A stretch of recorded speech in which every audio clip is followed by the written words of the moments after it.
لله الحمد لله وكفى وسلام على عباده الذين اصطفى عما بعد فأعوذ بالله من الشيطان الرجيم بسم الله الرحمن الرحيم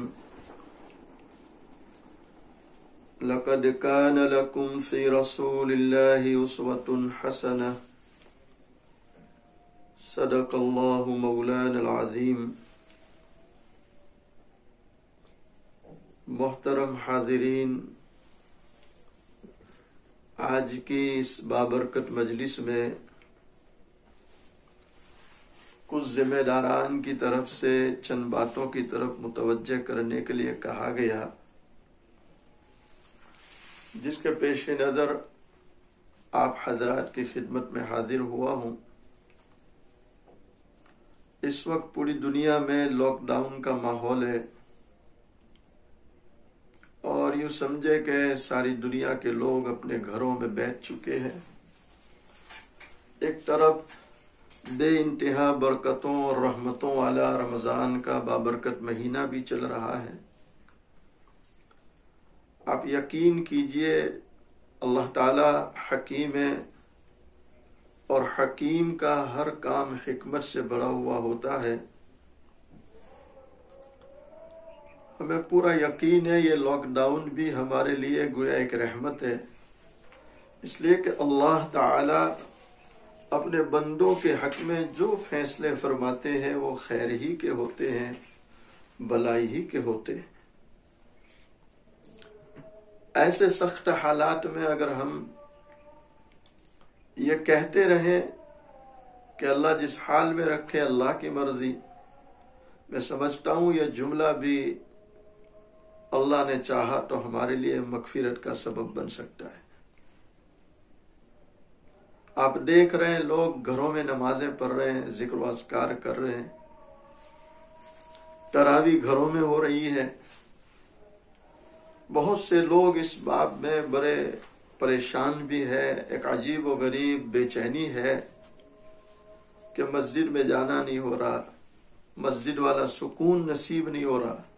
تو اس میں کوئی شک نہیں، جو سکون اللہ نے اپنے گھر میں رکھا وہ اپنے گھروں پہ کہاں مل سکتا ہے۔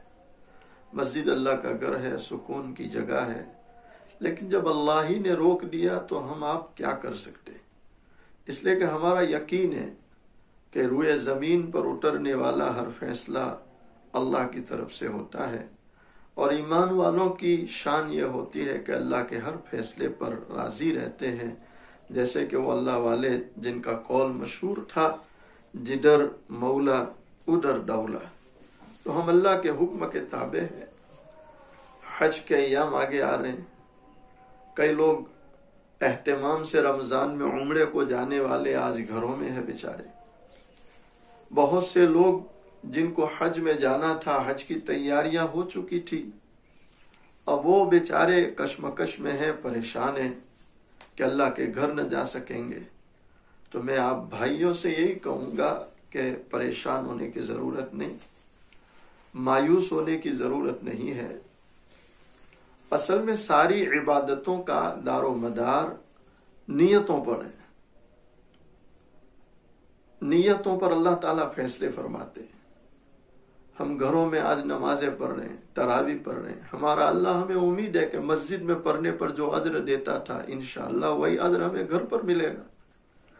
جمعہ مسجد میں ادا کرنے پر اللہ کی جو رضا نصیب ہوتی تھی، جو اجر ملتا تھا، آج مجبوراً گھروں میں ادا کر رہے ہیں، تو اللہ سے امید ہے اللہ ہمیں گھر پر بھی وہی اجر و ثواب دے گا۔ اس لیے کہ ہم دل سے یہ چاہتے تھے کہ بھئی اللہ کے گھر میں عبادتیں ہو، لیکن مجبوراً گھر پہ کر رہے ہیں۔ ٹھیک یہی مسئلہ حج کا ہے، رمضان کے عمرے کا ہے۔ حضرت شیخ فرید الدین عطار رحمۃ اللہ نے اپنی کتاب میں ایک بہت پیارا واقعہ لکھا، میں اس واقعے کی طرف آپ کو متوجہ کروں۔ حضرت عبداللہ ابن مبارک رحمۃ اللہ علیہ، جو اپنے زمانے کے بہت بڑے محدث ہیں، عالم ہے، فقیہ ہے، اللہ والے، اور ولایت کا یہ عالم ہے کہ جب انتقال ہوا، کسی نے خواب میں حضرت سفیان ثوری رحمۃ اللہ علیہ کو دیکھا اور حضرت سفیان ثوری رحمۃ اللہ علیہ سے پوچھا کیا گزری تو آپ فرما رہے الحمدللہ، اللہ کا احسان ہے، میرے اللہ نے میری مغفرت فرما دی۔ دعا کرے اللہ ہم سب کی مغفرت فرمائے۔ پھر خواب دیکھنے والے پوچھ رہے بھائی عبداللہ بن مبارک کا کیا حال ہے، کچھ ان کی سناؤ۔ تو سفیان ثوری رحمت اللہ علیہ فرما رہے ہیں عبداللہ کی مت پوچھو، عبداللہ کی مت پوچھو، اس لیے کہ اللہ نے حضرت عبداللہ ابن مبارک رحمت اللہ علیہ کو وہ جنت دے رکھی ہے کہ دن میں 2 مرتبہ اللہ کی زیارت ہوتی ہے۔ اللہ اکبر، کتنا اونچا مقام ہے عبداللہ ابن مبارک رحمت اللہ علیہ۔ آج عبداللہ ابن مبارک رحمت اللہ حج سے فارغ ہو کر حرم میں آرام فرما رہے ہیں، اچانک خواب دیکھ رہے ہیں، 2 فرشتے آپس میں باتیں کر رہے ہیں۔ ایک نے پوچھا اس سال حج کو کتنے لوگ آئے؟ کہا 6 لاکھ، بعض کتابوں میں 5 لاکھ ہے، الگ الگ کتابوں میں تعداد میں جو ہے تھوڑا اختلاف ہے، خیر 5 لاکھ ہو 6 لاکھ ہو، انہوں نے کہا 6 لاکھ۔ تو دوسرا فرشتہ پوچھ رہا کتنے لوگوں کا حج قبول ہوا؟ تو فرشتہ جواب دے رہا ایک کا بھی قبول نہیں۔ عبداللہ ابن مبارک رحمت اللہ علیہ فرماتے میں حیران ہوں کہ اتنے سارے حجاج لاکھوں کی تعداد میں ایک کا حج قبول نہیں۔ میں اس حیرانی میں تھا کہ دوسرے والا فرشتہ بولا کہ حج تو کسی آنے والے کا قبول نہیں ہوا، البتہ ایک ایسے شخص کا حج قبول ہوا ہے جو حج کو نہیں آیا، جو حج کو نہیں آیا۔ سنو اور دل کے کانوں سے سنو، ایسے شخص کا حج قبول ہوا ہے جو حج کو نہیں آیا، اور اس کی برکت سے اللہ نے 6 لاکھ کے حجوں کو قبول کر لیا۔ اللہ اکبر، کتنا عظیم اللہ دینے والا ہے اور کتنے وسیع اس کے خزانے ہیں، میں آپ تصور نہیں کر سکتے۔ یہی تو وہ اللہ ہے جس نے ماں کے پیٹ سے لے کر آج تک ہماری ہر ضرورت کا خیال کیا ہے، تمناؤں کا خیال کیا ہے۔ عبداللہ ابن مبارک رحمت اللہ علیہ فرماتے ہیں اس فرشتے نے پوچھا ایسا کون بندہ ہے جو حج کو نہیں آیا اور اس کا حج قبول ہے، اس کے سلے میں لاکھوں کا حج قبول ہے؟ تو دوسرا فرشتہ جواب دے رہا دمشق کا رہنے والا ایک موچی، ایک چمار جو حج کو نہیں آیا، لیکن اس کی نیت، اس کا اخلاص اس قدر بھاری ہوا کہ اللہ نے اس کے سلے میں لاکھوں کو قبول کر لیا۔ عبداللہ بن مبارک رحمت اللہ علیہ کہتے آنکھ کھلتے میں نے دمشق کا رخ کیا، میں دمشق اس کے گھر پہنچ گیا، دروازہ ٹھوکا، وہ باہر نکلا، گھر میں مجھے بلایا اور میں نے اس کو نام پتہ پوچھا تو یہ وہی شخص تھا، وہی دمشق کا چمار موچی تھا۔ اس نے پھر مجھے پوچھا آپ کون ہیں؟ میں نے اپنے آپ کو چھپانے کی کوشش کی، لیکن جب اس نے اصرار کیا کہ نہیں آپ بتلائیے کون ہے، تو میں نے کہا میں عبداللہ ابن مبارک۔ تو وہ میرا نام سنتے بے ہوش ہو کر زمین پہ گر پڑا، جب ہوش آیا کہنے لگا او ہو اتنے بڑے محدث آج میرے دروازے پر، میری چوکھٹ پر۔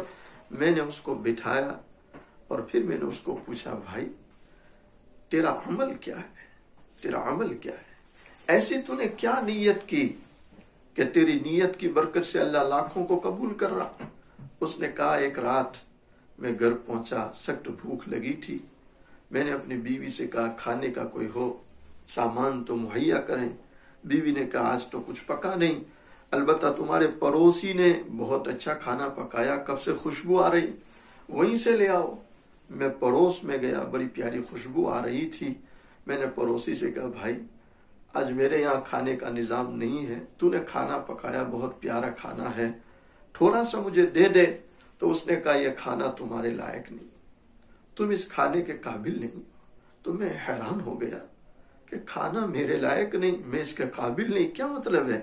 کہنے لگا میرے بھائی آج 7 دن ہو گئے، میں اور میری بیوی میرے بچے پھاقے سے ہیں، ہم نے ایک لقمہ تک نہیں کھایا، آج ہماری جان کے لالے پڑ رہے ہیں، اب جان کو بچانے کے لیے شریعت نے جو گنجائش دی ہے اس کو سامنے رکھتے ہوئے میں ایک مردار گدھے کا گوشت لایا ہوں اور وہ ہانڈی میں پک رہا ہے، جو تمہیں معلوم ہو رہا ہے کہ کوئی اچھا کھانا پک رہا ہے۔ وہ چمار کہنے لگا میرے پیروں کے نیچے سے زمین سرکنے لگی کہ ہائے اللہ، تیرا پڑوسی اس حال میں ہو، کہ 7 دن ہو گئے کھانا میسر نہیں ہے اور تو حج کو جا رہا ہے، کیا ضرورت ہے؟ اصل تو دل کی نیت کا مسئلہ ہے، دل کے اخلاص کا مسئلہ ہے۔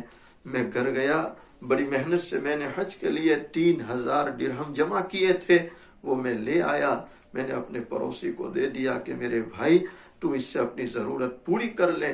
میں گھر آ گیا، میں نے اللہ سے دعا مانگی، اللہ شوق تو بڑا تھا، طلب بڑی تھی، لیکن میں کیا کروں، مجبور ہوں، میرا پڑوسی اس حال میں ہے، اس حال میں اس کو چھوڑ کر تیرے در پہ نہیں آ سکتا۔ عبداللہ ابن مبارک رحمت اللہ علیہ فرماتے ہیں کہ میں نے اس چمار کو کہا یقیناً تیرا یہ جذبہ اور یہ تیری نیت اللہ کو اتنی پسند آئی ہے کہ اللہ نے تیرے حج کو قبول ہی نہیں کیا بلکہ تیرے سلے میں 6 لاکھ کے حجوں کو قبول کر لیا۔ تو میرے بھائیوں، اصل چیز اخلاص نیت ہے۔ الحمدللہ ہم سب ایک ہی کشتی کے سوار ہیں، ہم اپنے گھروں میں بیٹھے ہیں، بس صبر کریں، اللہ سے امیدیں رکھیں اور اللہ سے دعائیں مانگتے رہیں۔ اللہ رمضان کے ایک ایک گھڑی کی ہمیں قدر کی توفیق عطا فرمائیں، اور کورونا وائرس کے تعلق سے جن احتیاطی پہلوؤں کو اختیار کرنے کے لیے ہمیں بتلایا جا رہا ہے، ماسک پہننا، سوشل ڈسٹینسنگ کا رکھنا، اسی طرح صاف صفائی کا خیال کرنا، جمع نہ ہو، اکٹھے نہ ہو، کہیں تو نماز کے بہانے یا کہیں تراویح کے بہانے یا افطار پارٹی کے بہانے ہم کہیں بھی جمع نہ ہو، اپنے گھروں میں رہیں، سیف رہیں۔ اسی میں انشاءاللہ ہمارے لیے بھلائیاں ہے اور اسی میں ہمارے لیے عافیت ہے۔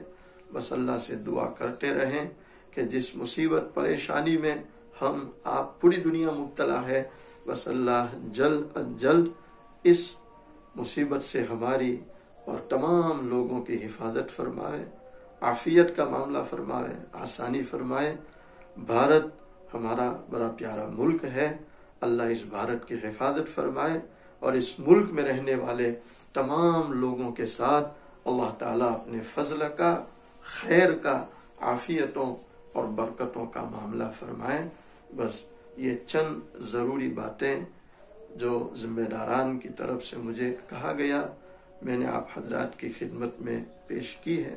اللہ سے دعا کرے اللہ مجھے بھی آپ کو بھی ان باتوں پر عمل کی توفیق عطا فرمائے اور اپنی رضا اللہ ہمیں نصیب فرمائے۔